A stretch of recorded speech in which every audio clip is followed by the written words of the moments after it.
out there, rock and rollers. Welcome to the 79th edition of the Ugly American Werewolf in London, recorded right here in central London, just off historic Abbey Road. And I got to tell you, folks, we are really excited about this week's show, and I think you should too.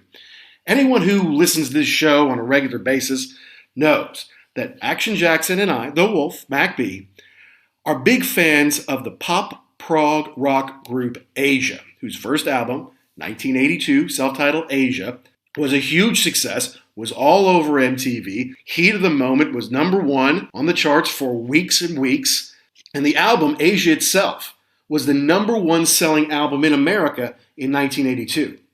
Now, I'm going to say that again. In 1982, Asia was the number one selling album in America. A lot of people don't believe me when I tell them that, just because Pink Floyd's The Wall was the number one selling album in 1980, and Bruce Springsteen's Born in the USA was 1985, and Thriller was 83 and 84. But the fact of the matter is, they kind of, thanks to MTV and American radio, they kind of caught lightning in a bottle, and thanks to John Kolodner, A&R great of Geffen Records, and David Geffen, Asia were huge in 1982 and 1983. And it's been our dream to have original Asia members on here, and today that comes to fruition as Geoff Downes, keyboardist from the Buggles, from Asia, and currently in Yes, is coming on to talk about the upcoming tour. Yes is about to tour on the 50th anniversary of Close to the Edge, a groundbreaking record that really solidified Yes's stature as progressive rock kings. And of course, it's a very heady time when a lot of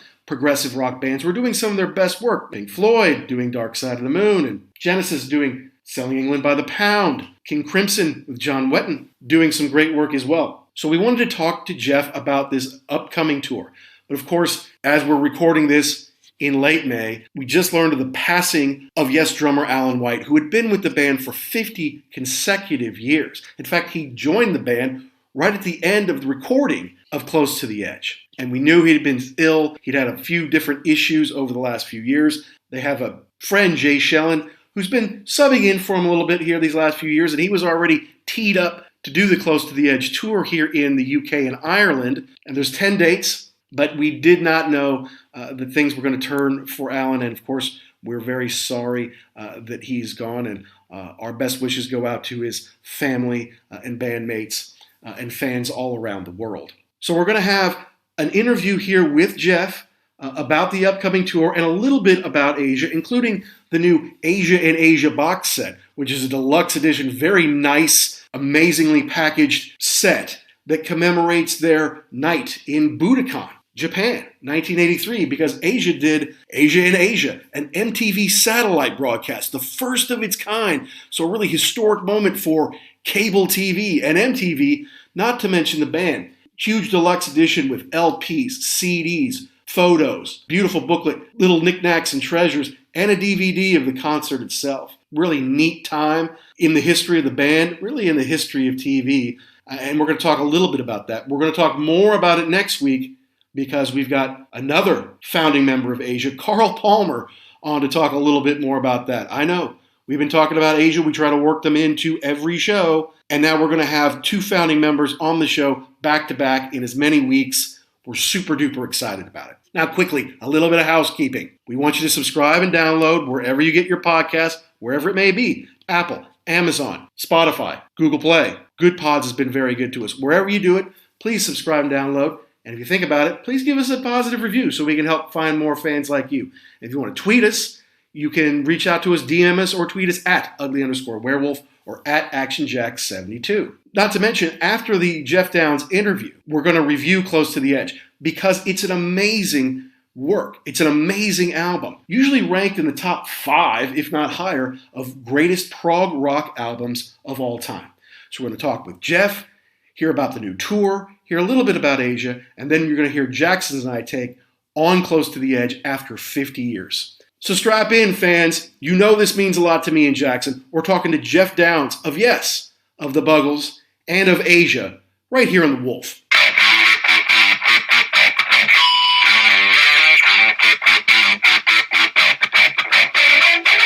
Hello. Hello, Geoff. How are you? Sir? Very well. Good. I am Mac B. You can call me the Wolf. That is Action Jackson in America, and we just want to welcome you to the Ugly American Werewolf in London podcast. Thank you. Brilliant.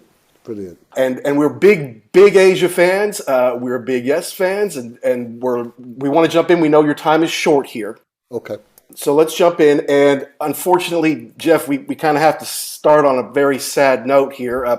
Last week, obviously, everyone got the news that Alan White, longtime drummer of Yes, 50 years in the band, passed away. And I guess you guys knew he was ill because you'd already had Jay Shellen, who you've worked with before, was going to come in and pinch hit during the tour. Of course, we would hope he's going to recover and maybe be with you next year. But can you give us a little sense of where you were when you heard this news? Was it a huge shock? And kind of what was your relationship with Alan? Well, Alan was like a brother to me. We were very, very close, particularly on the road. You know, we always share a band car together or whatever. Cool. So it was it's a very tough. I mean, he had been ill for some time, certainly with various issues. He had some problems with his back, and I think that's one of the reasons why Jay came in a few years ago and started covering some of the drum tracks. But certainly, you know, because we'd not been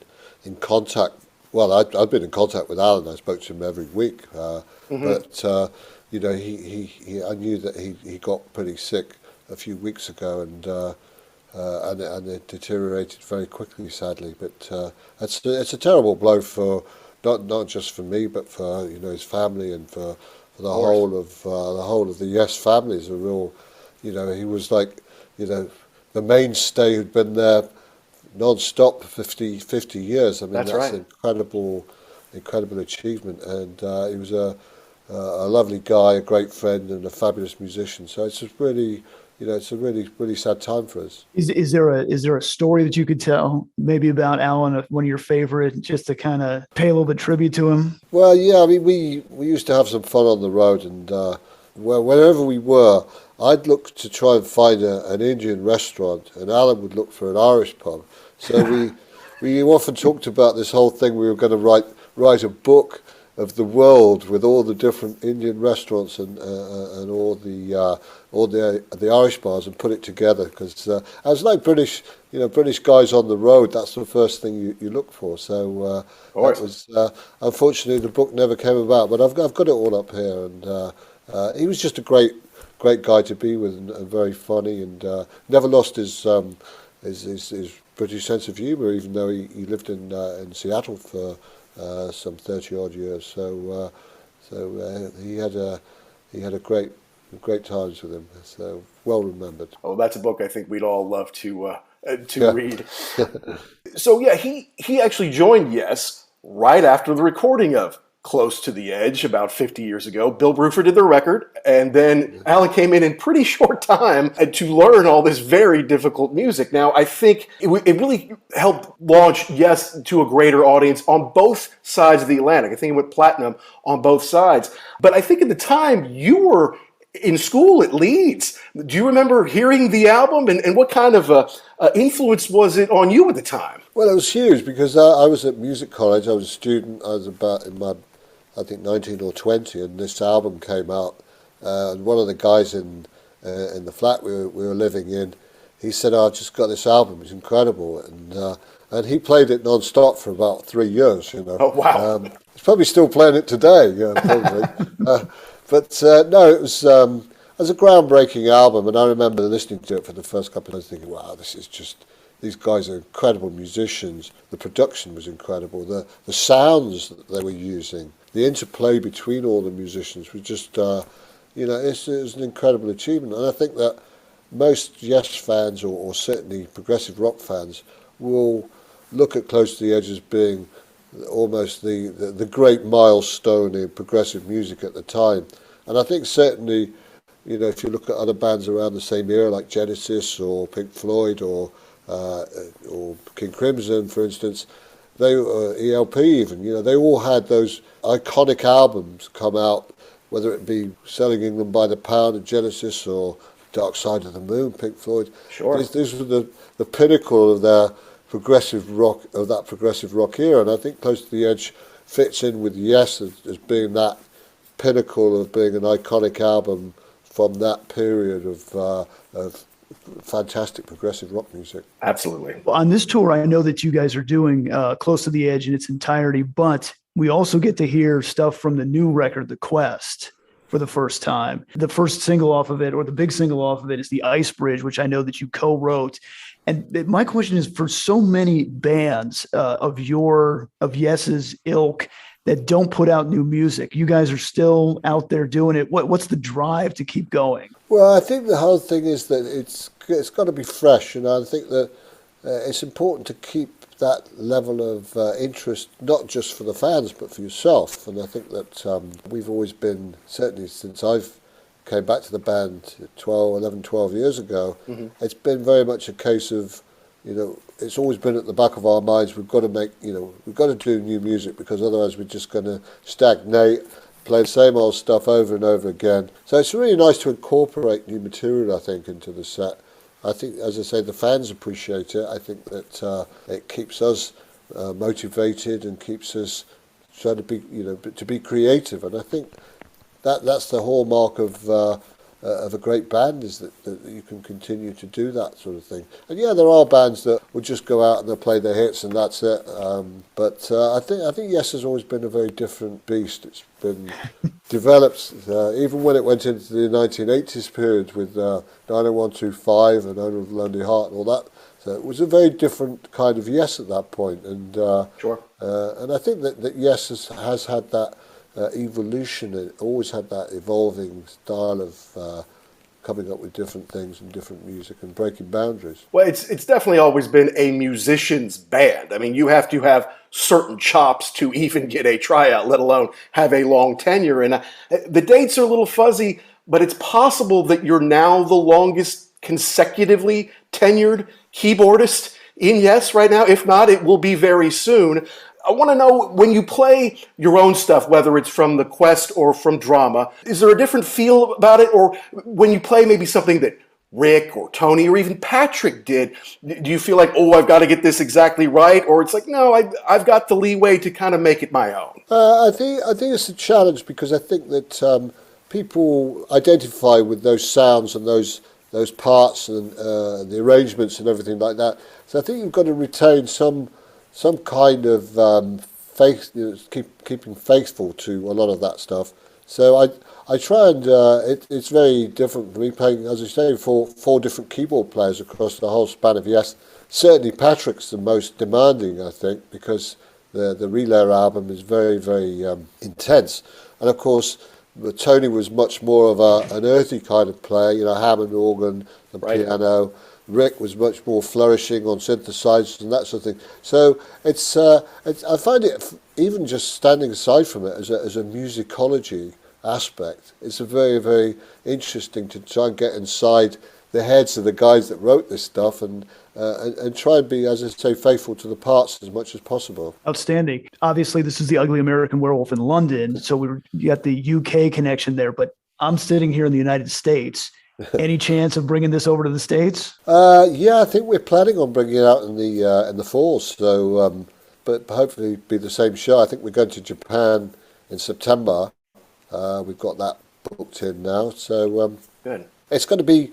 Yeah, we're definitely coming in October, I think. So that'd be something to look forward to. The first time Yes in America for over 3 years, so it'll be great. Excellent. Be watching the website for the tour dates. Yeah, please do.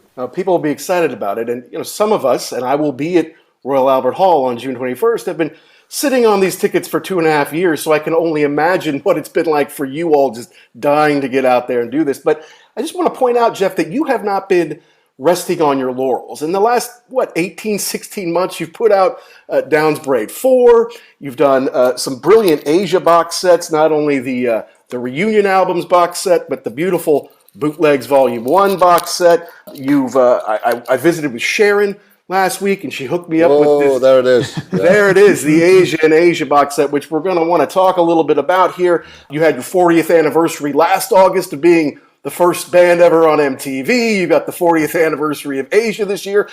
Did you realize when you left school and moved to London in the mid-'70s, you'd still be so creative and productive all these years later? I don't know. I mean, it's something that I've always wanted to do, and I've always kept, hopefully keep going and keep being creative and productive. But it seems that the volume of stuff that's been coming out over the last year or two has actually increased tenfold. And as you say, we've actually got another Downes album in the offing. Oh, good. Which is coming out later in the year. We're doing another Yes album at the moment. So wow, things just keep rolling. And as you say, some of the retrospective stuff is quite incredible. I think the Asia box set is a spectacular package, and beautiful. I'm very, very pleased with the way that the BMG have put that together. Well, speaking of new music, we are huge Asia fans here at the Ugly American Werewolf in London.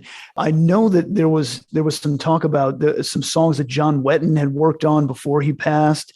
Any truth to that, and any chance those would ever see the light of day? There are some ideas. Yeah, I mean, I'm not saying they were because John unfortunately got too sick to be able to finish them off, but there's stuff still there that I still got to get my head around and try and make it as John would have liked it. I can't just sort of put something out and say, well, that's sort of something that we wrote. So there are core ideas that I would really like to finish off sometime, and I'm not saying there's a whole album there, but there's a group of songs that I think are pretty good, and I think John would be very happy to hear them once I get my head around it and finish them off. And I know a lot of fans who would be as well. But so talking about Asia in Asia, when you played the Budokan in December of 1983, that was no mean feat to bounce that off several satellites around the world and broadcast it all on Westwood One. But what also was not a mean feat, was not easy to do, Geoff, was you covering, was it 28 keyboards? You're in the Guinness Book of World Records. The stage is unbelievable, right? You're on a riser above Carl with all those keyboards and about 4 different microphones, because you do most of the backing vocals and you have to cover all these spots. I mean, you had to have that mapped out pretty well. I was pretty fit in those days. I was running around on that riser, yeah. I still think I'm not too bad at the moment, but certainly I was, it was more... I wouldn't say it was more of a theatrical thing to be able to see all that huge bags of keyboards, but I think that stage with the big A-frame was a spectacular stage, and so I think it was more to do with the presentation. Although I did actually play all those keyboards, they weren't there just for show. Right. So plus the guitar, of course. And the guitars, I had 2 guitars and stuff. Yeah, all sorts of things. So 2 Hammond organs, 2 of everything, 2 mini Moogs, 2 Fairlights. It was a great experience, and for me, the first time in Japan, I think Greg and Carl had been there before, but for me it was the first time in Japan. Incredible experience, I think that, as you say, it was pretty nervy with the signal going on 3 satellites. We had 1 hour in those days. Satellite time was really, really expensive because there weren't that many. Now there's thousands of them, Right. So it was going from ground station in Africa and then to Australia and across to America. I mean, it was a technological feat. It was incredible that they managed to pull it off. So yeah, it was. It's like when they got, a man on the moon. They had a little 8K, what they call the Eagle or something, had like an 8 kilobyte computer on it. So those. I'm not saying that it was an equally important experience by any stretch, but it was certainly. I think technology. I've always been very fascinated in technology, and technology is something that. If we're going back to the Buggles, we really stretched everything out. Every gimmick we could put on, every bit of outboard gear that made a noise, or a synthesizer that made a noise. That's what we were concentrating on. So if we're going back to Close to the Edge, I think that they were using that sort of theory, that thinking that all sorts of different sounding guitars that Steve was using, Rick Wakeman was using mellotrons through delays and all, it was a very, very creative period, and I think that I don't think really nowadays you get that level of creativity that that musicians really pushed forward in those days. I think that was one of the things that we were talking about. We did an album review of Close to the Edge, and one of the things that we were talking about is it's a very proggy, progressive album, but it's also very accessible for people who maybe are not super prog fans. It's a really nice bridge of both accessible and over the top musicianship. Yeah, and it's almost like classical music at times. If you listen to the themes on And You and I, there's these glorious classical themes that come out,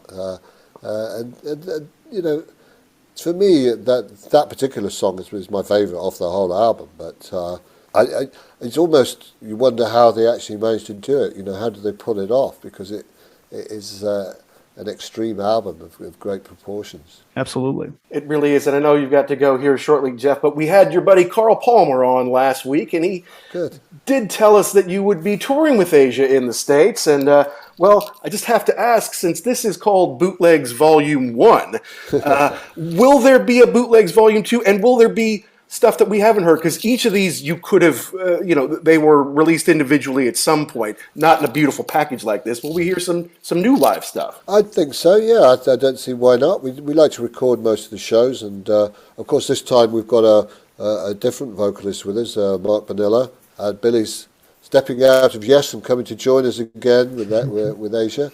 So it's going to be, it's an important, to me, is a very important band that I started with Carl, of course, and Steve and John. So it's going to be a trip down memory lane, I think, and we'll probably have a few interesting tracks that we also throw in that maybe not specific to Asia, but it should be a good show. We're really looking forward to it. As are we. Excellent. As are we. And I know you've got to go, Geoff, but just let us express that Asia's first two albums mean a lot to us personally. We still love them, play them back to back to this day. And so we wish you all the best on this tour with Yes, Close to the Edge 50, and everything you've got going the rest of the year. Great. Thank you very much. Good to speak to you. Thank you. Thank you so much, sir. Excellent. Thank you so much. No problems. All right, guys. Have a good day. All right. Ciao. Well, that wraps up our interview with Geoff Downes of Yes. Dream come true for the Wolf and Action Jackson to have Geoff on the show, have him talking about Yes and, of course, Asia. And you've really got to go see them. It's the first time you'll ever get to hear songs from The Quest played live. You'll be able to hear Close to the Edge in its entirety. They did do it once before, but they did it backwards. So if they do it frontwards this time, you will be seeing it for the first time. And they're doing 10 dates in the UK and Ireland this June. Technically 11. They've got a pre-tour show at Tavistock coming up on June 13th. Then on the 15th, they're in Glasgow, then Manchester, Nottingham, Liverpool, Royal Albert Hall in London. I will be there on the 21st. York, Birmingham, Newcastle, and then over to Dublin and Cork to round it off on June 29th. Some tickets are still available, so please be sure you do not miss this opportunity to see Yes live with Geoff, with Steve Howe, with Billy Sherwood, with Jay Shellen, and John Davison on vocals. With that, we're now going to transition into our review of Close to the Edge at 50. You're going to have to cut us a little bit of slack on this because we did record this before we knew Geoff was going to be joining us for an interview. So it's our take on the band, not only not knowing Geoff was going to speak to us, but not knowing that Alan White was no longer with us. Have a listen now. We did a Yes show early in the game, just kind of a general Yes, why we like them, our introduction to them. For you and me, 90125, Owner of a Lonely Heart, was our introduction to Yes, and what was that, 1983? Correct. Thanks to MTV and big AOL rock radio, for which Owner of a Lonely Heart was perfect. And really a lot of that album was. You heard a lot of it on FM radio in America. But, this is a band, Yes, that is a prog kind of experimental band. Yes, they had a couple of hits along the way, but this was really a musicians kind of band where they weren't really going for singles. They weren't going to be number one on the charts. They wanted to push the envelope of what they could do and the soundscapes they could create, and basically they had 5 Olympian-type musicians in the band at any given time throughout their history, Well, that's what I was thinking. Why didn't we listen to this record when we were in college? What was it about this thing? Why didn't we do it? And I came to the conclusion that it's an investment. Like you're going to want to listen to the whole thing start to finish. It's 38 minutes, which doesn't sound like it's that long, but you're Right. right. It's not a single thing like, oh, we'll just listen to the first single and then we'll go to another CD. You're going to want to sit there and really get into this thing. And a lot of times you don't have 38 minutes or you're like, it's too Right. long. I don't want to do that.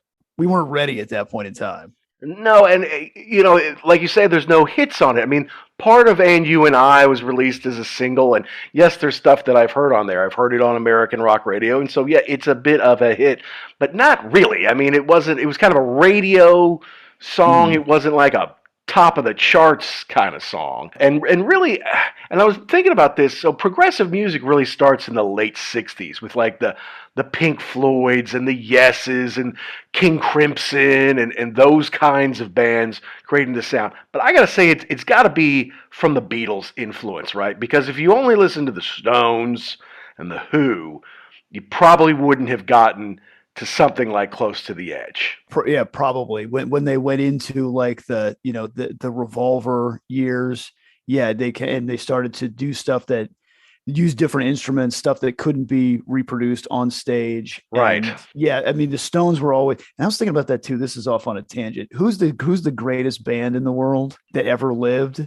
And you could say it's either the Beatles or the Stones, but for different reasons. Right. Like the Beatles because of the catalog, and the Stones because of the longevity. The Stones never did anything different. They were always straight down blues rock, and they always played it live. I mean, they've toured. Correct. For 60 years, right? So it had to be reproducible live. But I think you're right. I think the Beatles were the first people that said, "Hey, we can take what we're doing and expand out and really get crazy." And Yes was doing that, but they could do it all live. Yeah, eventually. Yeah, I mean, they were talking about how these songs were not written ahead of time. Some of the themes and some of the pieces were written ahead of time. But then when they got to the studio, Advision here in London, then that's when they really started to kind of put them together. And he said, like, it was broken up into, 8 bits here and 12 parts here and 16 parts here. So they would record it, and then they would go in, and everything apparently was up for debate. Like every instrument. So your bass, you want that higher, you want that lower, or Steve Howe's going to come in, no, I want to do this more. In fact, we've got to make this from 8 to 12 so I can double it again on the next 4 bars or whatever. Bill Bruford's like, it was the most painful thing I ever had to do. It was so much more like work than any other recording session I'd ever done, and it prompted him to leave the band. So it's not like, here's a song and I've got an idea and here's how it all flows. John Anderson and Steve Howe wrote most all the music, and then they come in here. They knew what they wanted to do. The other people just had to kind of put stuff in as they wanted, and then they would have a debate, and some people are taking a stand and pounding their fist, and some people are like, okay. So it didn't seem like they're a cohesive band so much as they've got a couple guys with some ideas who are trying to dictate it, and it sounds like there's some clashes during the record. Yeah, in doing some reading on this, it did really sound like a rough ride, especially for Bruford. And I mean, it could be a symptom of, you've got everybody else in the band, except maybe for Chris Squire, who plays more than one instrument. So again, you're putting this, okay, yeah, like I want to play the acoustic here. I want to play the electric. You got Rick Wakeman. Oh, I think I can put some, Moog in on this. Right. Even though apparently it's not really pronounced Moog, according to the She Will Rock You podcast. Yeah, something like that. And they're like, no, it's always been Moog. We're pronouncing it Moog. And they said Moog a couple times in the Yes stuff that I was watching. So we're going with that. But like if you're Bill Bruford and you didn't write any of this stuff to begin with, you're just trying to fill in. And I'm not trying to hear everybody argue with each other and somebody coming in and then taking things away. Like I thought we already had that done. That was finished. Well, no, now we're going to do something different. You know what? I don't have time for all this. Yeah, and they said that sometimes the stuff they were doing was so complex and there was so much into it that they would do it all day and then they would leave at night, and the next morning they couldn't remember any of it because it was too hard. It's like, I don't remember, it's too hard. So then they had to start recording all of their sessions, all of their practice sessions, their rehearsals, so they could pick out the bits they wanted. And basically that's how they put the record together, and then they figured out how to play it later. right? It's like it's not like we got a song and we got to figure out how to record. It's like we got to figure out this song. We'll put it all together with Eddie Offord, who's their engineer on the last record, and it's like, okay, and then we'll figure out how to play it at a later date, which they needed to do because they embarked on a huge tour after this, like 95 dates, and with a new drummer too. Alan White came in for Bill, right? So then I guess my question is this the end of the classic Yes lineup with Bill Bruford? Okay, well, so that's something we should kind of jump into here, right? All right, so who is the lead singer on this one? Well, it's John Anderson. He's a founding member of Yes. He was on every album until Drama in 1980, and then basically on every album until the last 10 or 12 years or something like that. He is the quintessential voice of Yes. Okay, so he's on it. Chris Squire's on the bass, and he never missed an album. He was the only guy who was never out of Yes until he died. So he's on it all the way. Rick Wakeman is on keyboard here. Now, Tony Kaye had been on the first 3 albums. Rick Wakeman had come in for Fragile, which was right before this one. And Fragile was a pretty big hit for them, especially in America, because they had the song Roundabout on it.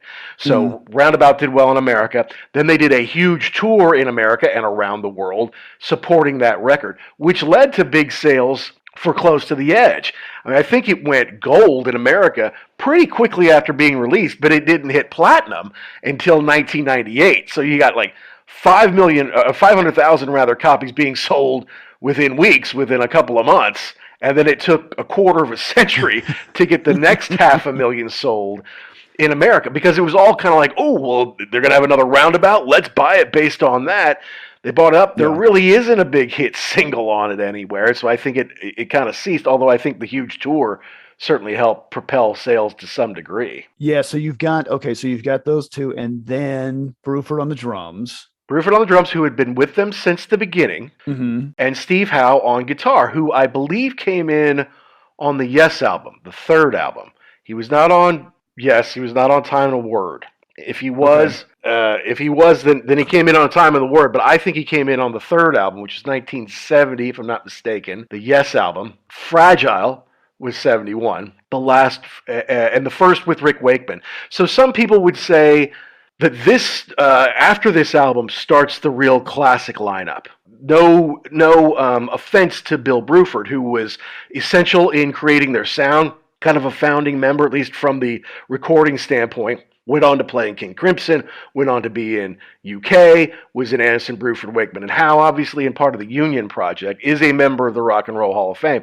But Alan White, who had played with Terry Reid and was in the Plastic Ono Band and had played with John Lennon, he came in, took the gig, and he hasn't left. He hasn't left since. So it's hard to say that he's not the classic lineup, because he's been in the lineup for 50 years. Hasn't been on every single album. The first album he was on was the next one, which is Tales from Topographic Oceans, the big double album with, God, that's unbelievable that you have to come in, that would be your first albm, but that's the way it worked. Well, but think about this though. That's the first album he came in for, but he came in for the Close to the Edge tour. Correct. So, I mean, I don't know what, and I was trying to find this, I don't know what the time frame was between Bruford leaving and him coming in, but it's like, here is a boatload of music for you to learn in the next 20 minutes, go. And I was watching Yes Songs, and it looks like he's in there doing it. I mean, it looks like he's pretty comfortable back there. Yeah, it was Yes Songs was the 73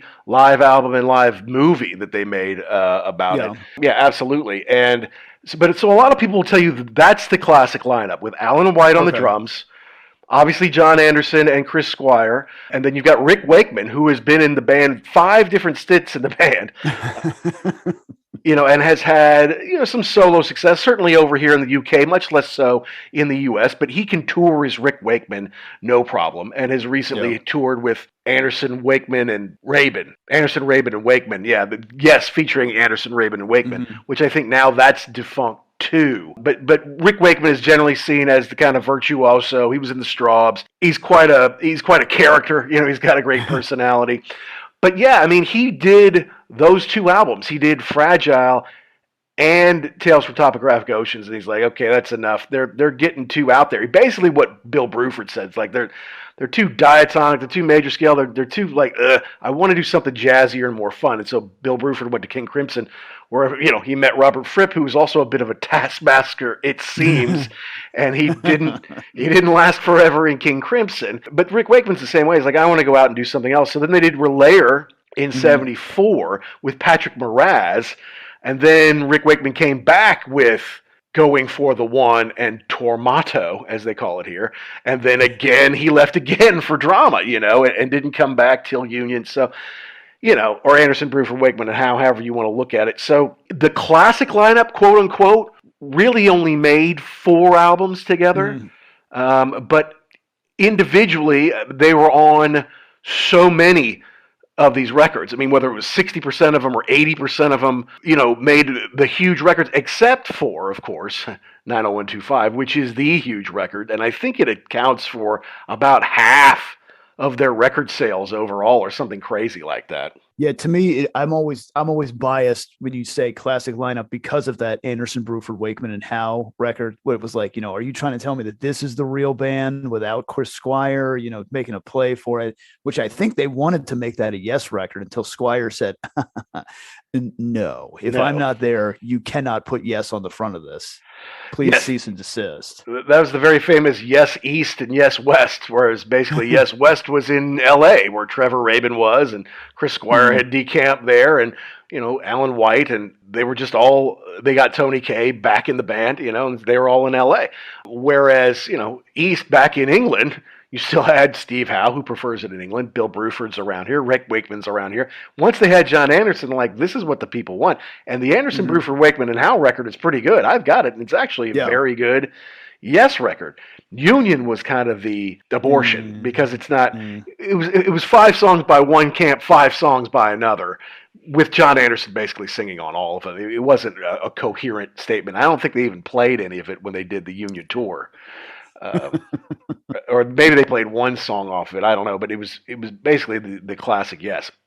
At any rate, we as kids got introduced to Yes by Owner of a Lonely Heart, by MTV, by Big Radio. When they came back with Big Generator, it had been 4 years. They kind of missed out on it. The Union was great from a tour standpoint, but from a new music standpoint, it wasn't. And Talk in '94 was just crap. It was not. I shouldn't say crap. I've not given it a real fair listen because nobody cares about that album. Nobody in Yesdom really cares about it. So it's nothing. So, that's why eventually you have to go back and listen to the classic albums. And obviously Fragile, which turned 50 last year, was huge because it had Roundabout on it and it had other songs on it too. So you figure, all right, here's the next big one. And at the time it was not only their biggest selling in the U.S., but is also highest on the chart, number 3 at the U.S. Billboard Top 200, which I think is still the highest. I don't know if 90125 got that high. Huh. Interesting, because that record was big, but there was a lot of stuff out in '83 though, vying for the top of the album charts. Right. I mean, Thriller was always up there, but and you'd have Def Leppard come in, you would have, whomever, Toto come in, Lionel Richie come in. Everyone was in and out of the top 5 under Thriller for a long time in those days. Yeah, that was a stacked year, '83. We may have to talk about that on a different episode. Right. But if you want to start from the beginning on this thing, what was the meeting like when you unveiled the cover for this thing? Who we got on this? Roger Dean. Oh, okay. Ooh, he's coming in today. Yeah. Can't wait to see what he's got. He's got the sheet over it, on the big easel. Okay, right. 3, 2, 1. It's green. Yeah, it's just a gradient from black to green. Yeah, and I think in reading about this, he's like, I wanted it to look like one of my, very important leather-bound books. Yeah, exactly.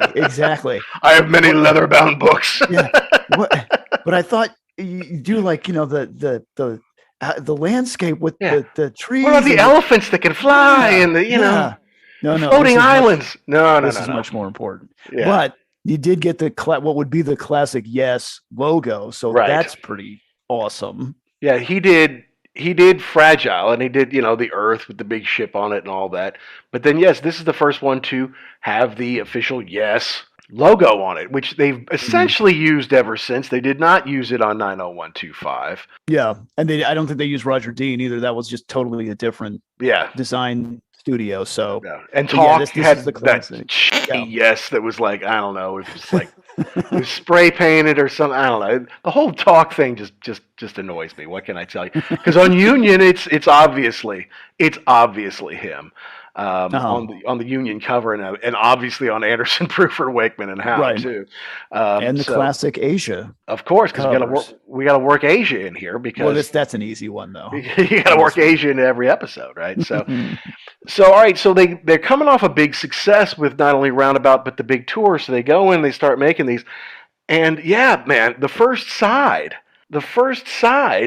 is all one big song, Close to the Edge, Now, of course, they have it broken down, as these prog bands always do, into 4, like, sub-songs or whatever. Mm-hmm. 1, The Solid Time of Change. 2, Total Mass Retained. 3, I Get Up, I Get Down. And 4, Seasons of Man. But it's a lot to take in. I mean, you don't just casually listen to this epic, especially when you've got all 5 of these guys are like Olympian musicians. They're all kind of doing their own thing. And sometimes they're doing it 5/4 time. Sometimes I think they're doing it 7/4 time. No wonder Bill Bruford quit. This is ridiculous. Who can play like this, man? It really sounds at the beginning like they're all just kind of fighting for space.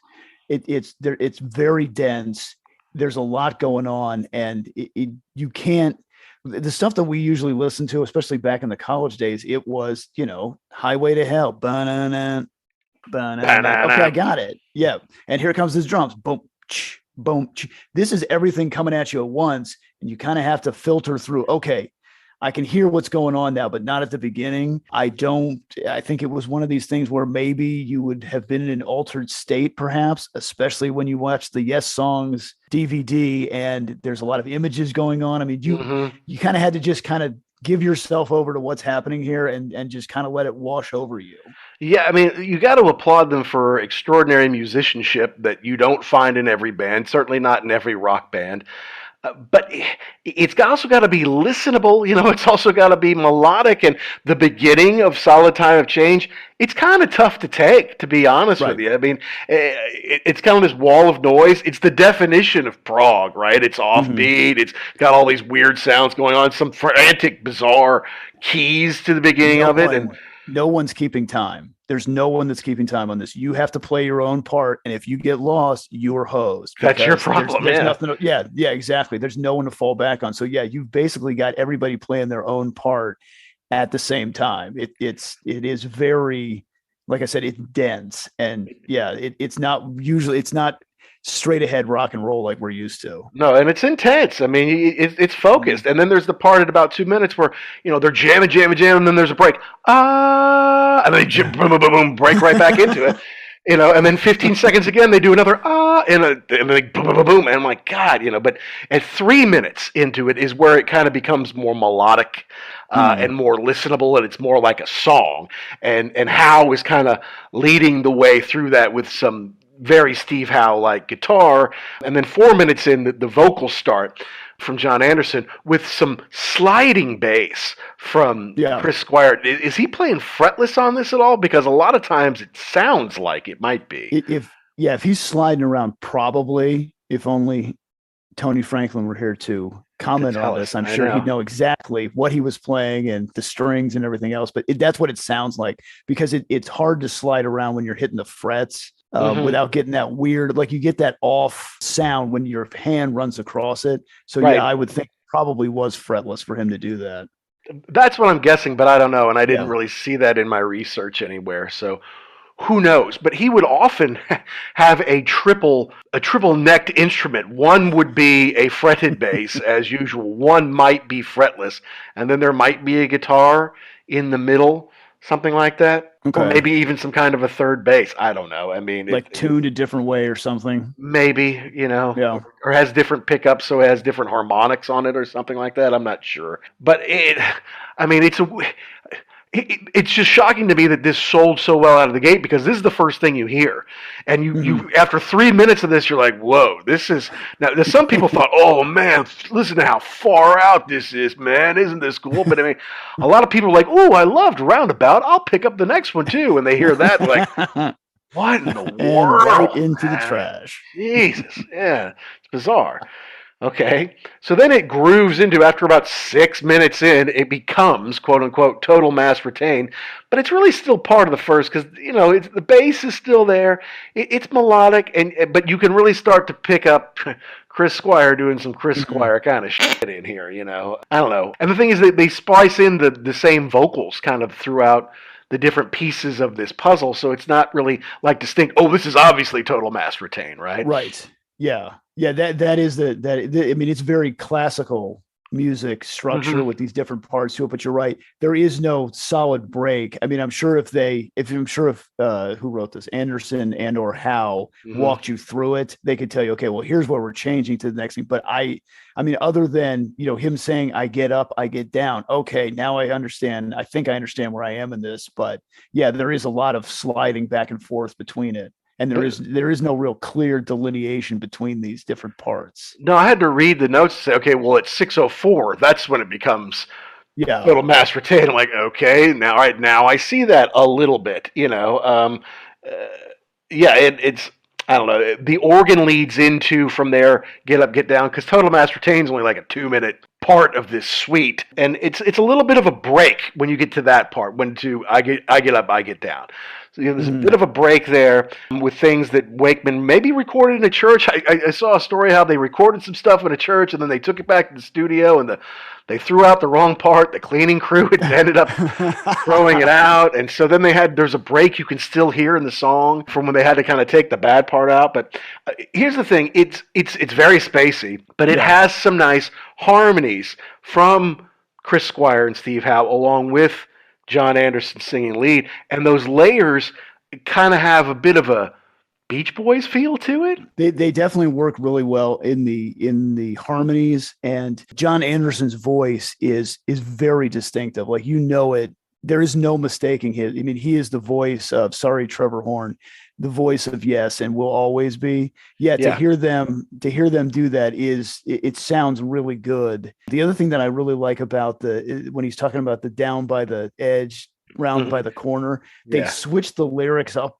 a little bit. Like, you're like, well, wait a minute, it's not, because a lot of songs it's the same thing over and over and over again. This is just a little bit different. So if you're, hey, did he say something different there? That's kind of cool, because down by the river, and then it's close to the edge, and then close to the river. Wait a minute, what is he doing here?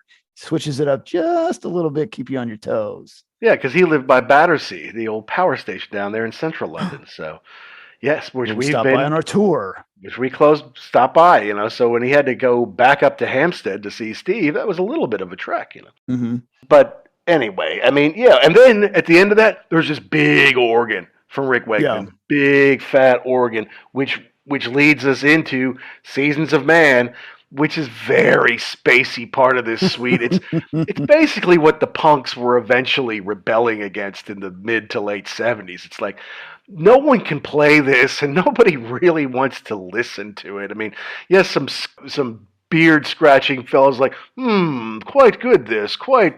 But if you're 17 and you don't have a job and you just want to get laid or get drunk, it's like, this is not what you're going to listen to, Well, and you're right. Yes, you want straight ahead. But I was thinking about, we were talking about Simple Minds a couple episodes back, and they pretty much admitted that they loved prog rock. They just couldn't play it. It was it's impossible. So I think that, people saying, well, it sucks, I hate it. It sucks, you hate it because you don't like it, or because you could never do Can't this. do it. It's so you have to be so good at playing your instrument that it's insane. And watching them do it live I don't understand how they even keep track. They have to have some kind of safety net built in. Like, if I get lost, I can move over, something like that. Or I'm watching just to make sure it doesn't totally come off the rails. Cause it's so hard. Yeah. You have to focus so intently. Really quick on a sidebar, watching them play it live. Does anybody have more of a cape game? than Rick Wakeman. No. I mean, just on point. Lando Calrissian's got nothing on Rick Wakeman, man. Okay, nothing. And he actually was on the Rock on Tours talking about, the capes and everything and how he has them stored now and, all that kind of stuff and where the first one had come from. And I think in the US, he may have gotten it off a DJ or something like that. But, it adds to his mystique. And look, there is some great just jamming from Rick on this one. There's no doubt about it. If you love keyboard and stuff like that, you're going to totally dig this. And I think there's a reprise with the organ from Rick for Get Up, Get Down, but then it's also very kind of abrupt towards the end here. And you've got, what is Chris doing? Boom, boom. I mean, it's that bass is not exactly just plucking or slapping the bass. He's sliding boom, boom, boom, boom, boom, boom, boom. I'm like, God, who else can even play that? I don't even know. And Bruford is pretty jazzy in some spots when they let him do that, I guess. But it's that real big bouncing bass from Chris that really stands out on this section of the song. So then it's interesting now that you're saying that they recorded it and then worked it backwards. Like, okay, what have we even got? Let's figure out how to play this thing. Yeah. I think they had to, especially it's an 18.5-minute song or something crazy like that. So yeah, you got to learn sections and learn, okay, when do you stop and when do you pick it back up? So, and I think there was some point where Wakeman was, and this could have been on, I don't remember if this was this record or if he was talking about another one, but he was like, yeah, sometimes like I kind of forget, am I supposed to be on the piano here or on the keyboard or on the organ? And so, oh, wait a minute, hold on, I got to turn around and grab something else because exactly I'm playing the wrong thing. It's like, well, why do you have 12 keyboards on stage? Like, well, we do this one song called Close to the Edge where I have to use 7 of them, and I have to have them close by. I can't be moving around the stage.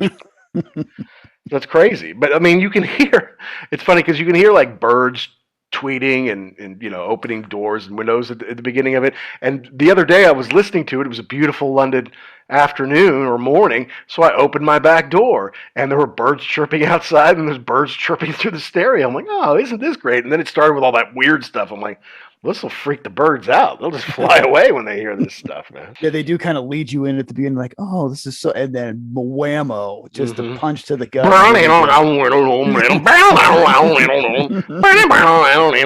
Like, okay, when's the good part, Because there's 2 or 3 minutes that are really tough to take, and then it's 15 minutes of this space out stuff. I don't know. It's the kind of thing you would probably hear at like the planetarium at midnight or something like that.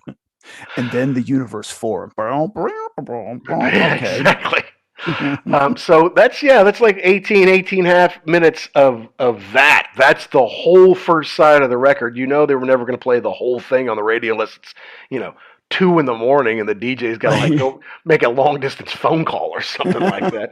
Or just wants to lay on the couch and nurse a hangover. Yeah, it's like, all right, yeah, let me just have a special treat for you guys coming up. We've got the entire Close to the Edge. All right, I'm out. Woo-hoo. Yeah, exactly. All right, so that's side A. That's all of side 1. Mm-hmm. Get into side B.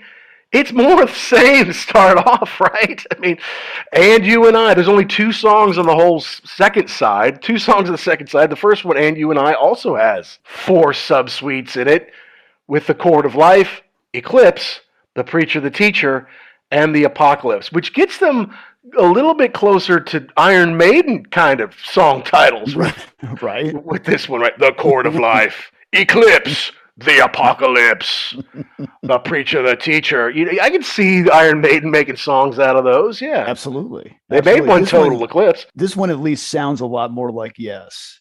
I agree with you there. Yeah, with Steve playing the acoustic. Okay, maybe I haven't heard this song before, but it sounds familiar to me. So where the first one was side A was a little bit more of a shock, I think this one. Okay, now I see what we're doing here. Yeah, no, absolutely. And look, Anderson and Steve Howe, it's so weird to me that they could have made this and so many other great songs in their tenure together with Yes, but they can't get along now. John Anderson is perfectly healthy. He could be touring with Yes more than 12 years ago, maybe 13 or so years ago, 14 maybe. They wanted to do a Yes tour. John Anderson's health was in question. I think he may have even had some kind of cancer, if I'm not mistaken. So they went ahead and toured without him. Then he recovered. It's like, okay, I can sing again. Like, no, that's okay. We've got a singer now. It was Benoit David at the time. Now it's a guy named John Davidson. Both of them doing their best John Anderson impersonation as far as I'm concerned. And obviously I don't know how the payments work in Yes. I don't know if older guys get bigger shares and the newer guys get single shares or smaller shares or what the story is. But I know that Steve Howe is in control, and he's essentially the reason that John Anderson isn't in the band today. Well, I think that you got two issues there. Number one, yeah, we can just, you're right. Probably the older guys get more of a share, but they also probably get more of a say in what's going on. Whereas if you're these new guys, you get a paycheck and you're here when I tell you to. And if you have an idea, I don't want to hear it. Thank you. Right. So it's just easier to control. I've got kind of a problem with, there's a lot of bands doing this now about how you pick up a guy who tries to sound a lot like the person before. I mean, like when Van Halen picked up Sammy Hagar, they went a completely different direction. He didn't try and sound like Roth. So, okay, we're going to do something new. I know KK Downing is all upset because when they got Richie Faulkner, he was like, so are you trying to say that this guy is me? Like he looks a lot like me. He dresses the same. He plays the same guitar. Right. Through the same amps. Like, are you trying to pass this off? So I kind of feel like at some point in time, you're just almost turning into your own tribute band. Well, but then the thing is, I mean, that's the thing with Yes is that, like you said just a few minutes ago, John Anderson's voice is so distinct. You can't go in a 180 direction, right? You can't do something totally different. And Trevor Horn, God bless him, honestly, I love the Geronimo album. Back in the day, I might not have because, like, no, that's not John Anderson, and it just doesn't sound quite right. But I think the band were jamming on it, and he is doing a very good John Anderson impersonation, if you ask me. He did a very good job. And something like Tempest Fugit, so good. It's quintessential. Yes, like, so John Anderson's not on it. So what? He missed out. He can go sing with Vangelis or whatever the hell he was doing at the time, you know. So I'm like, no, that's good. But then, I mean, they make this change 40 years into the band. You have to sound like him. You have to sound like the records do, or nobody's going to come see you. So, maybe they get somebody from a Yes tribute band. That guy's life is fulfilled. His lifelong dream is fulfilled, and you guys get to continue on as Yes. But my point of all that was they wrote all this. Anderson did all the lyrics, but Steve Howe helped him on Close to the Edge. They did all the music together for Close to the Edge. They did the music together with Rick Wakeman for the third song, Siberian Cut True, and they all, except for Wakeman, made the music for And You and I, with the exception that Steve Howe did not write any of Eclipse, I guess. And you don't hear much guitar in Eclipse. You hear some, but you don't hear a ton. So it's 10 minutes of this And You and I, which they did carve into somewhat of a single. But I don't know, it's just sad that, they're able to do this. And I heard John Anderson on, Alec Baldwin has a podcast where he basically interviews rock and rollers and rock stars because that's what he wants to do. And he had John Anderson in there. It's like, and I came up with an idea and I would go to Steve Howe with it. And Baldwin's like, why Steve Howe? Why him? He goes, because Steve's always game.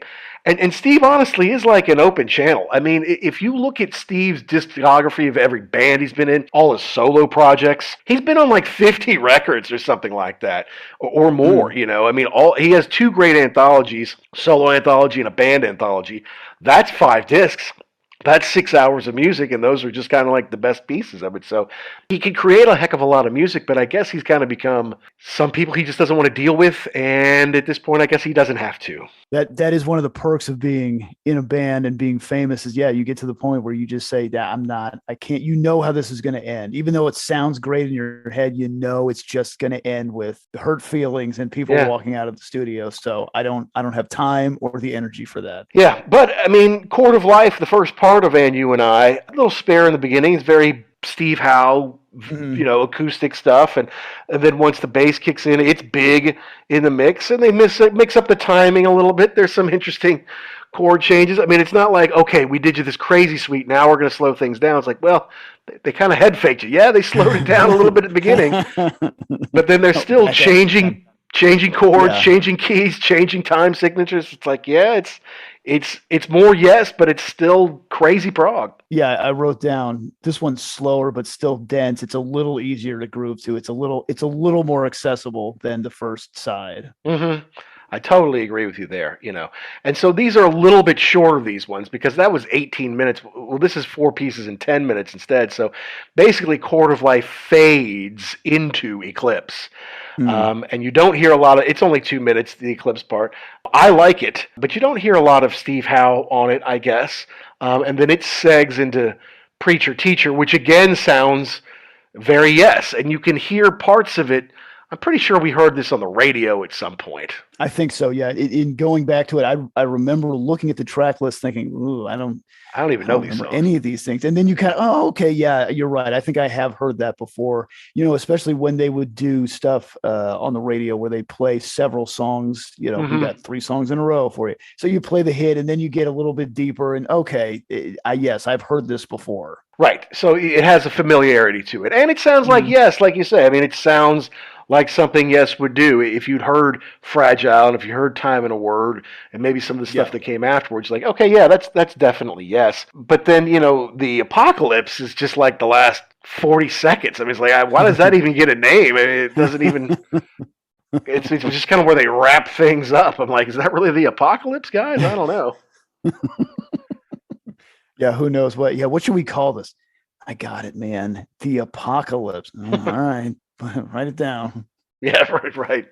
Makes them happy. Write it down. It's interesting that Bill Bruford's the one that coined the name Close to the Edge for the album, and I guess for the song too, because like that's how we were operating, man. Like we were at each other's throats a little bit, and he's like a biographer. One of their biographers, it was with them at the time. He's like, sometimes Bruford and Howe or even Wakeman would just blow up. Like, they would just freak out and have a fit or something like that. And he's like, Bruford and Wakeman were almost seemed like they were caught in the middle because Anderson and Howe had this vision and everyone else had to just kind of fall in line like, okay, you've written these songs. I guess how about I put this in there? No, don't do that. Do it this way. Okay, I guess I'm not a member of the band anymore. I'm just your drummer, or I'm just this extraordinarily talented keyboard player that just has to do what you tell me. I don't know. Well, I think that's the problem is that to have a successful band that has longevity also, you really have to have 1 or 2 guys who are in charge, quote unquote, and then everybody else just kind of follows along. And that's probably why they had so many lineup changes, because they had guys that would say, this is crap. I'm not doing this. I think this is a great idea. I think we should go with this, but I'm being voted out or told no. And you just I don't need this. I'll go play somewhere else. Exactly. And that's essentially what they've all done. I mean, Tony Kaye was fine without Yes. And then like, okay, Rick Wakeman's gone. You want to come back with Trevor Rabin? Yeah, sure. Then they have a huge hit. All right, I'm back in. Yeah. It's like, and okay, time to disband. Yes, fine. Yeah, I'll go do something else. You've always got options. But you can also argue too that if you had that scenario where you had 2 guys in charge and everybody else was just like, okay, I'll play whatever, would you have gotten this? Probably not. It came out of that friction and that the people blowing up and fighting for what they thought should be in the deal. Yeah. In the final song, it probably would have ended quite differently. Yeah, if whoever your main songwriter or songwriters are, if they're total geniuses, then fine, just do whatever they say. Just get on board and act accordingly. But it didn't sound like that. And obviously they didn't come in with finished concepts. Not like they came in, okay, the song is done. All you got to do is put your parts on it. Right. These were written in the studio while they played it. Then they would debate it. Then they go back and play more. Then they debate it, So this is how the songs were written. So, yeah, everyone should have... I feel like everybody should have songwriting music credits. Even if they didn't contribute to the lyrics, they should all get music credits on something like this, just because no one else can play the bass quite like Chris Squire does. No one's doing that thing with Rick Wakeman, so they deserve credit for what they contributed. Right. Yeah. I think if you don't play the instrument, how do you know what I can do or what can be done and what can't be done with this thing? This is why I'm here. Let me do my thing and give me some space to fit this in. And if you're gonna taskmaster me the whole time, not interested. Yeah, so then we wrap up the album with the 3rd song on the album. Only 3 songs on the record.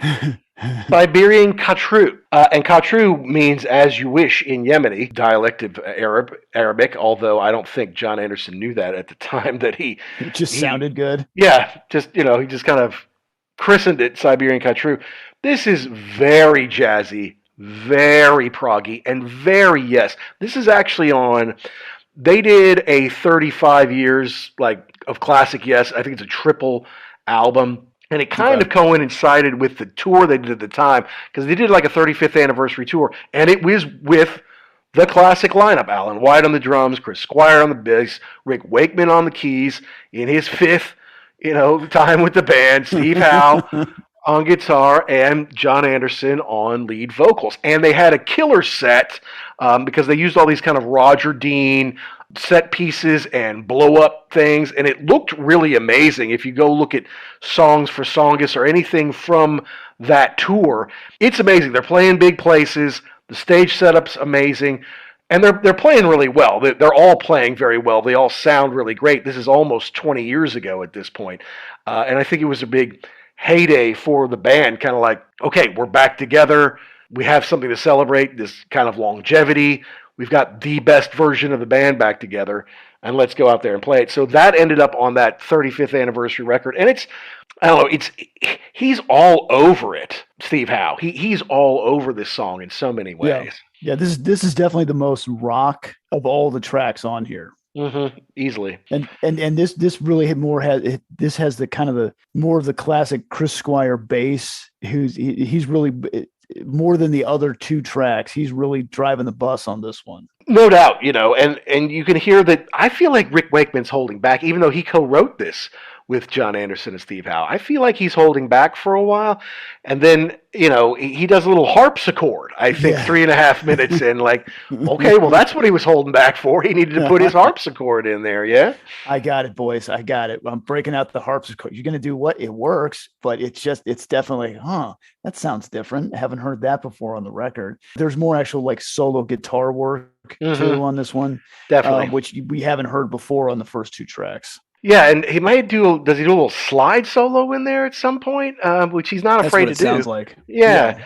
And reading, and so, that's after Rick does his harpsichord, he does his first solo, and then at the end there's a lot, but apparently he's changed that a little bit in recent years. Because look, part of the reason we're reviewing this record is not only because it turns 50 this year, but because, yes, who were scheduled to do Relayer in its entirety, and that's something Yes has been doing for the last, 15, 14 years, something like that, maybe more. Sometimes they'll take out a record and do it in its entirety, front to back. Sometimes 2, and sometimes 3, which is kind of crazy. But they've done it before, and maybe that was Tales from Topographic Oceans was one of them. They didn't do it all, but they did a couple of sides in it, like side 1 and 4 or something like that. Anyway, and so I had tickets to go see Yes at Royal Albert Hall 2 years ago to see them do Relayer. Wasn't a huge Relayer fan. Gates of Delirium's pretty good. It's the only Patrick Moraz album out there. But then because they've now had to wait 2 years, and now it is the 50th anniversary of Close to the Edge, which was a big album for them, let's face it, much bigger than Relayer. Mm-hmm. They've postponed Relayer. I think they're going to do that in Europe next year.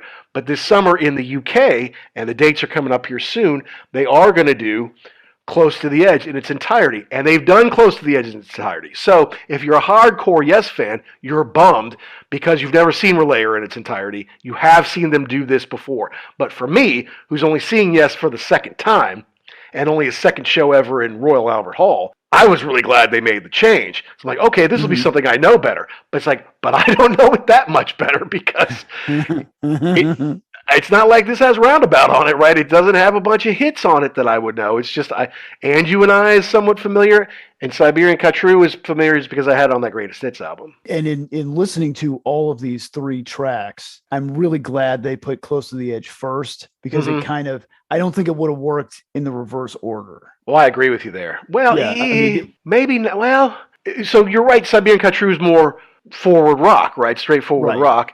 Right. But it's 9+ minutes. It's the short one, so you put that first, maybe. I don't know. I think if you started with that, if you got to Close to the Edge, let's say you put that, let's say That's you put side B. Siberian first, and Uh-huh. then you did Close to the Edge, you would have been like, wait a minute, it almost, this one kind of starts weirder and then kind of focuses more into what you're used to. I think going the other way, people would have said, well, I like the beginning, but that second side is just weird. Well, you may be 100% right about that. Yeah, absolutely. But my point about Steve Howe is allegedly he's changed the solo in recent years, and that just shows me the power that Steve Howe has. Because in the past, he's been unwilling to let John Anderson sing something a key lower because it'll throw off, what he's doing, or it won't sound right, or something like that.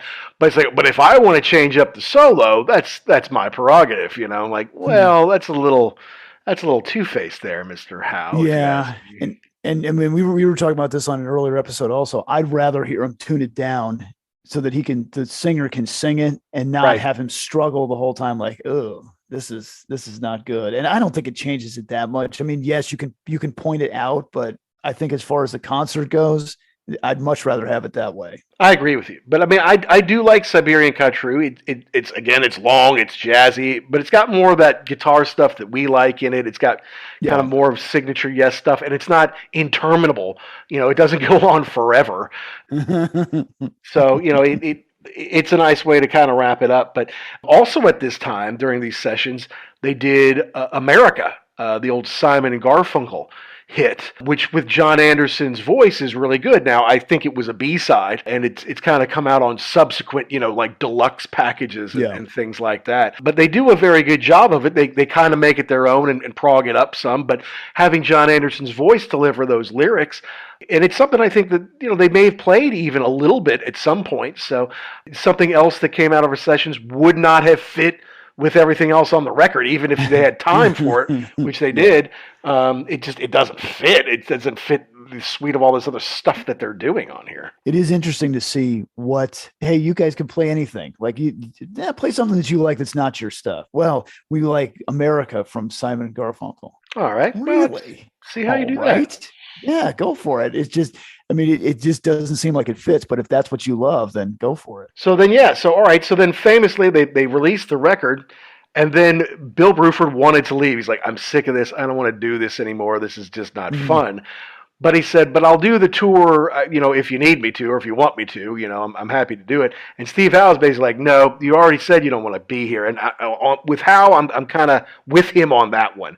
Even though Bill's a great guy and he's a total pro, you don't want someone on tour, especially for 95 dates, who doesn't really want to be there. You got to let him go. That will never work out. We'll get a week into this and he's going to start complaining, and we're going to have to replace him anyway. You're right. Just, hey, if you don't want to be here, shake hands. Best of luck to you. Let's get somebody else in here. Yeah, that would have ended badly. I totally agree with you. So they did the right thing, and they got Alan White in there, and Alan White hasn't left since, man. And he's obviously very talented. He's playing with John Lennon. He in the 70s, you used to see him up there at the top all the time of best rock drummers. He'd be up in the top 3 anyway, seems like all the time. But most all of these guys, whoever was doing anything in Yes, would have been top 5 or top 3 at musicianship at their individual instrument in the 70s, just because of what they played, Right. Yeah. If you weren't, you wouldn't be able to keep up. You would have just gotten washed over.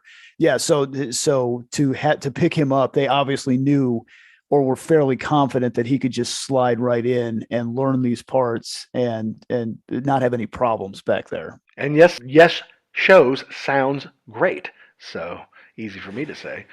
Yeah. I mean, if you closed your eyes and didn't watch the Yes songs, you just listened to it, you may not even notice that it wasn't the same guy back there. He was super tight, sounded good. The band was fantastic in that set. Absolutely. No doubt about it. And look, you're talking about replacing Rock and Roll Hall of Fame members with other Rock and Roll Hall of Fame members, so you're going from strength to strength here. It sold well, obviously. They did 95 dates, which is really big. They're huge in America, doing bigger places, thanks to Roundabout from the previous album. And then it gave them the confidence to say, okay, well then, we can do Tales from Topographic Oceans, which again, I think is a double album with 4 songs on it, and then a bunch of sweets, in the middle. But that burnt out Rick Wakeman, he's like, okay, that's it, I'm going. And then he goes off to do the Six Wives of Henry VIII, and he does In the Court of King Arthur, Journey to the Center of the Earth. Let them have Patrick Moraz for a bit. And then they all did solo albums, I feel like, because they did a solo tour in the mid-70s. Like, it wasn't like they did a Relayer tour, they also did like the solo albums tour, because Steve Howe did his first one, and John Anderson did so. Like, Alan White even made one, I'm fairly certain. So it's like Chris Squire did Fish Out of Water. So everyone's done a solo album. So then we can do a tour of the solo albums, which is fairly ambitious.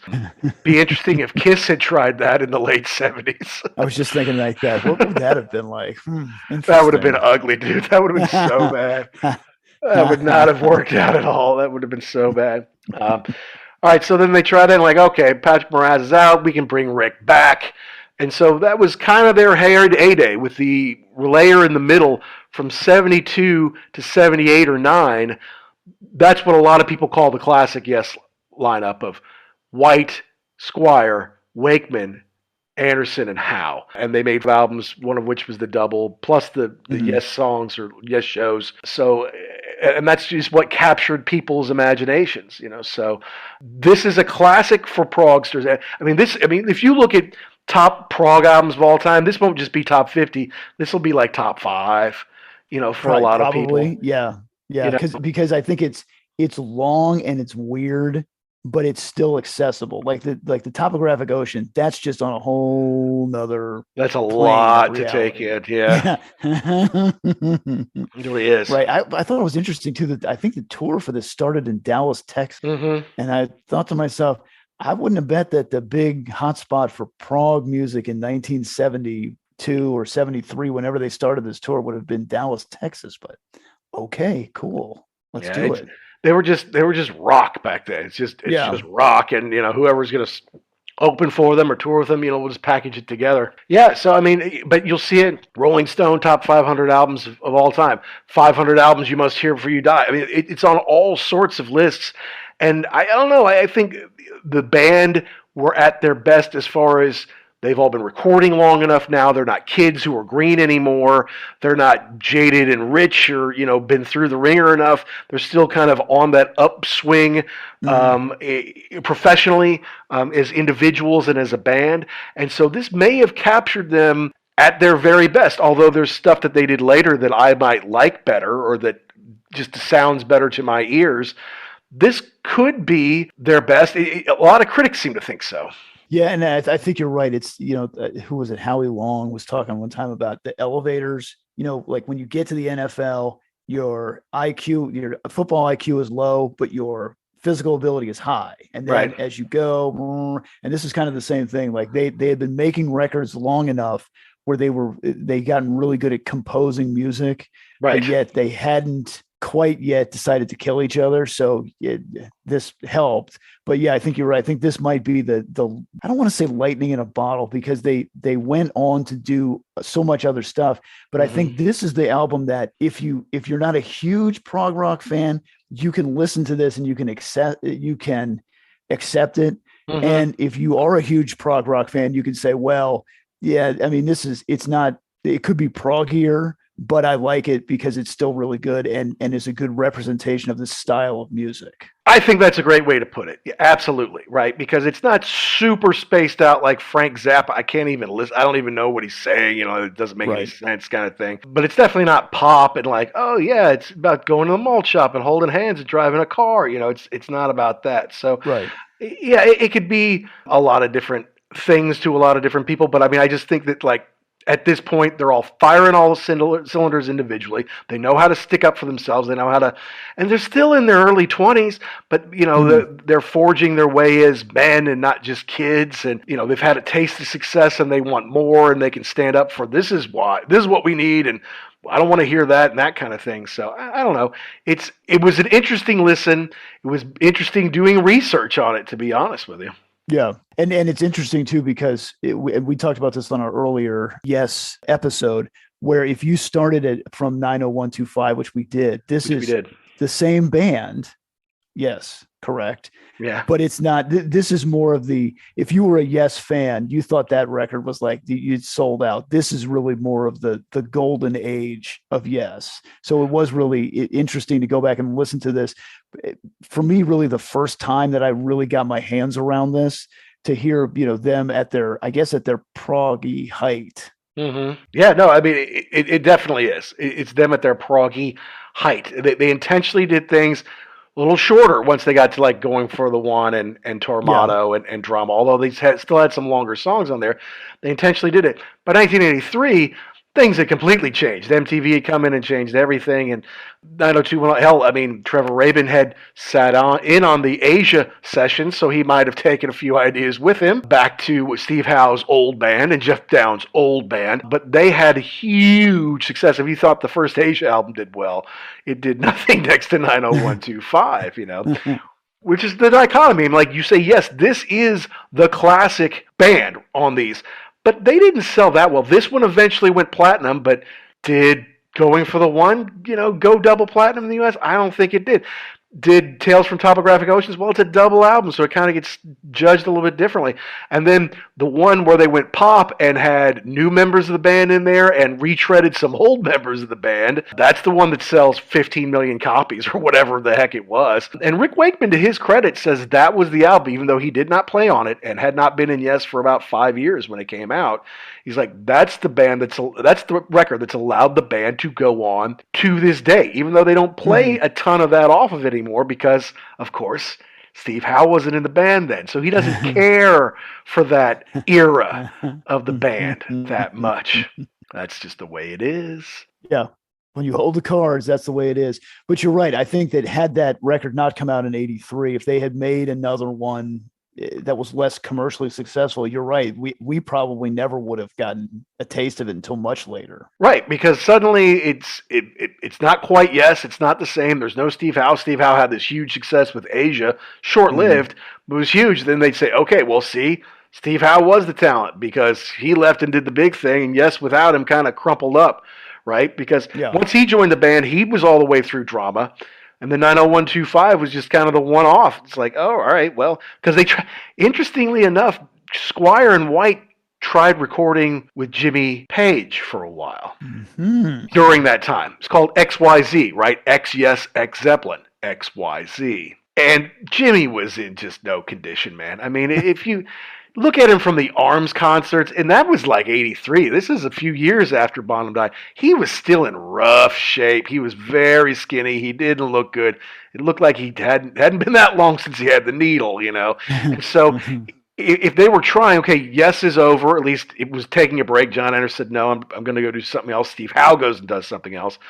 It's like, okay, well, what are we going to do? All right, well, Jimmy's free. Maybe we try that. I would have loved to have seen what would have come out of it, but I just don't think Jimmy was in any condition, unfortunately. Right. Yeah, I would agree with you. He was not in fighting shape at that point in time. And you even saw that in the Live Aid stuff. I mean, when you go back and look at it, you can see, he is definitely, I mean, he's there and he's playing. He's not where he once was and then would be again. And that's 5 years on, man. That's not like it's 3 weeks after Bond. That's 5 years, Yeah. I would have liked to have seen what they could have done had he been in decent shape. I would have, but I know I'm not alone, So, so in the U.S., I mean, this is one of those things we talk about who makes it big in the U.S. and who makes it big in the U.K. This was top 5.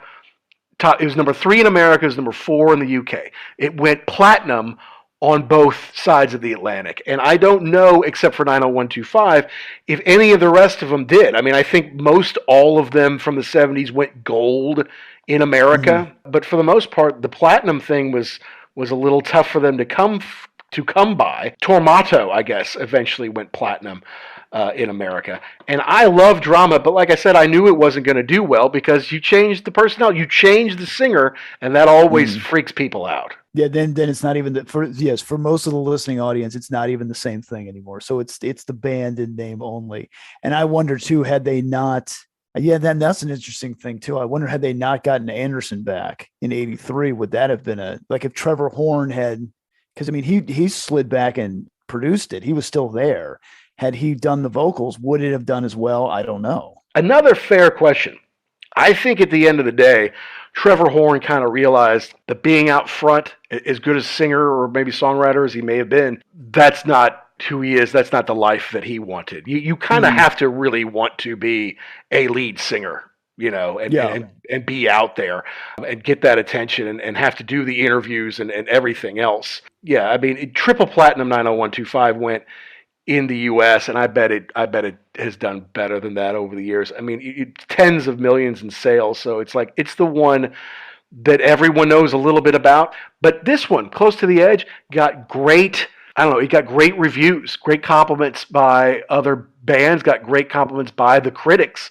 And I think that's part of why its longevity too, because they look back, well, where did Jess really hit it? Well, it was on Close to the Edge, more so than Fragile, which had a couple of hits, more so than the 90125, which is too pop for anybody. Pop. Yeah, exactly. Like that was it. That's the high watermark, but they really kind of defined who they were, what their sound was. Absolutely. And I think it's one of those records that, like I said, I'm glad that we did this later in life. Yeah, because I just couldn't do it back then. I was not in the mind space to accept this. It's too much at that. It would have been too much at that point in time. But it's something that I think if you can get your hands around it, it's really good. I mean, even on its own, forget about everything else and the people that they influenced and came from. Sure. Just listen to this record. It's got a lot of stuff on it, and these guys are playing the absolute hell out of their instruments. Yeah, unbelievable. Yeah, it's like a marathon too. I take my hat off to teenagers who got this back in the day. Now, I would guess that you're smoking something or you're on something if you're really, really into this back in the day. Not necessarily, I know, but it just seemed like, God, with all this stuff going on, that's what it's about, right? It's like you don't really like EDM. You just like taking Molly and hopping around, and then the EDM makes sense, right? Like, do you really like some of this stuff, or it's just you're way stoned and it sounds so cool? I don't know, but as an older person, where I can pick this stuff out and the bass makes more sense to me, I can hear what it's doing, and what a special bass player Chris Squire was and is. It's something I had to be older before I could appreciate it. But you mentioned Frank Zappa before, and I've tried my level best to listen to Frank Zappa. That music is almost like, okay, how weird can we make this? Exactly. How off can it be? You can do whatever you want. You can use this is they change up the time signatures a lot. They play a lot of stuff at the same time, but it all fits together. It's not esoteric for esoteric's sake. Whereas Zappa kind of is. It's like, look at how strange I can be. Yeah, exactly. Yeah. Whereas, yes, they're stretching themselves. They're trying different, odd, weird things. But no, it all does make sense. And in Genesis, they tried some odd, weird things, but it was always more melodic to me and always had a decent pace to it, even if they shifted the time a little bit. Some of this stuff is really jumping around a bit, and like you've got to. I mean, you almost can't tell the players without a program. You almost have to okay, now where are we now? Let's see where I am. Yeah, that's what we were talking. That's what I was talking about before. When it's at the beginning, like if you have to listen to this a couple of times and just say, okay, I maybe I don't have to keep up the first couple of times. Then you can start to pick things out. Okay, I see what so-and-so is playing here. I hear this part, because at the beginning it's too much. It just kind of overloads your brain to pick it apart. Totally agree, man. And usually when we do these reviews, I'll listen to something twice. I'll listen to it like for fun, like while I'm making dinner, and maybe I'll jot down a couple of notes or something like that. And then I'll go back later and say, okay, all right, now this is why I like this part, or I heard this in here, let me listen to this, and I'll make my notes on it. I had to listen to this 4 times because the first time I was like, whoa, this is so out there, man. And I can't listen to it with the girls because they're like, what the hell is this? It's just the same song. There's just too much going on. It sounds like noise to the uninitiated, So I'm like, all right. So it took me a while to kind of lock in. It's like exactly what's going on here, So because I've listened to it casually, like it's on in the background, but I'm doing other things. To really sit and intently listen to it is a different sport altogether. To really pick up on all the different stuff that's going on in there and the changes. Right.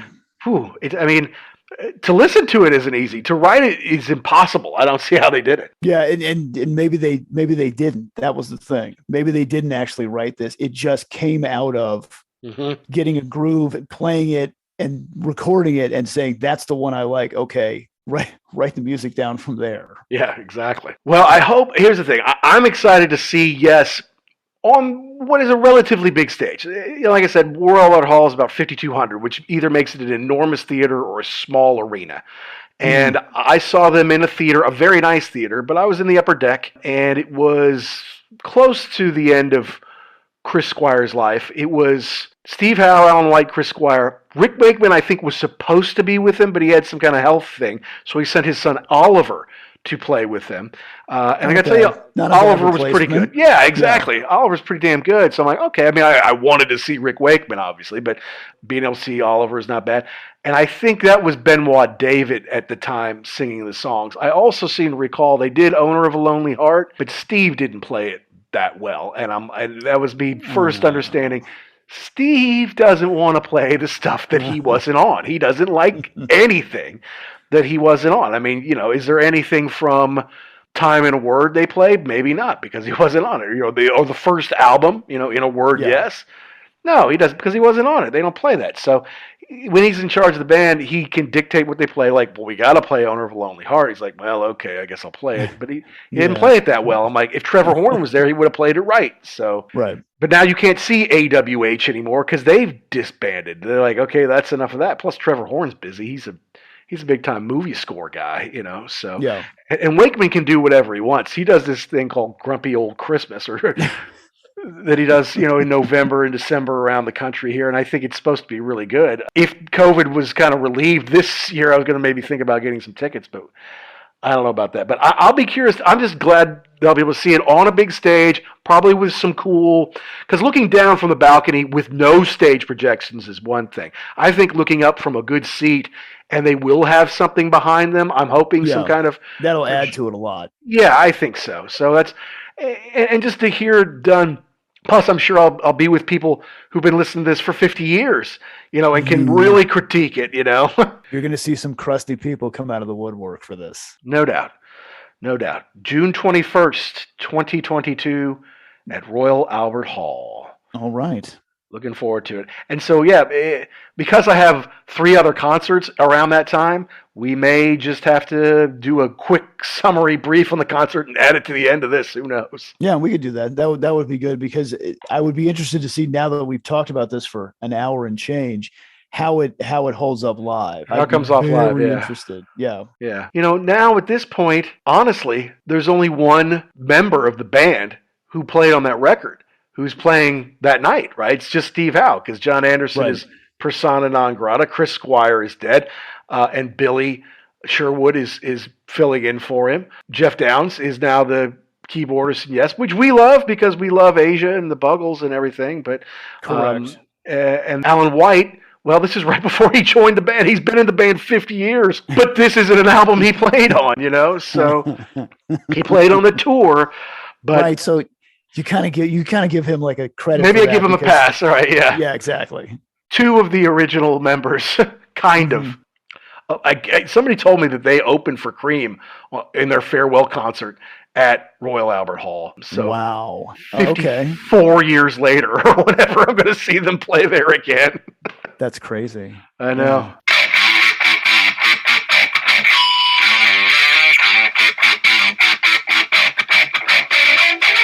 Well, that wraps a very special and very long episode 79 of The Ugly American Werewolf in London.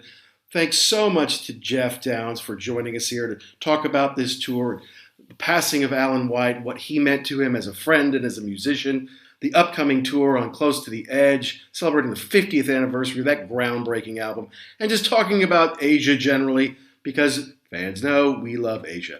Very special thanks to Sharon at Publicity Connection for putting us together after all this time. Also know that the Asia in Asia box set comes out on June 10th. The big Asia fans are going to want to pick that up, trust me. And the show out next week, show number 80, will feature Carl Palmer of Asia. We're going to talk a lot more, not only about Asia, but the Asia in Asia box set. So we're going to wrap it up here, folks. I know this is longer than usual, but as usual, did we get something right? Did we get something wrong? Did we miss the point? Did we leave out your favorite part? Please let us know. Tweet or DM us at ugly_werewolf or at actionjack72. And download and subscribe wherever you get your podcasts. Whew. Special show. We really appreciate you being a part of it. I think next week's is going to be special for you Asia fans as well. So until next time, all you rock and rollers all around the world, be cool and stay safe.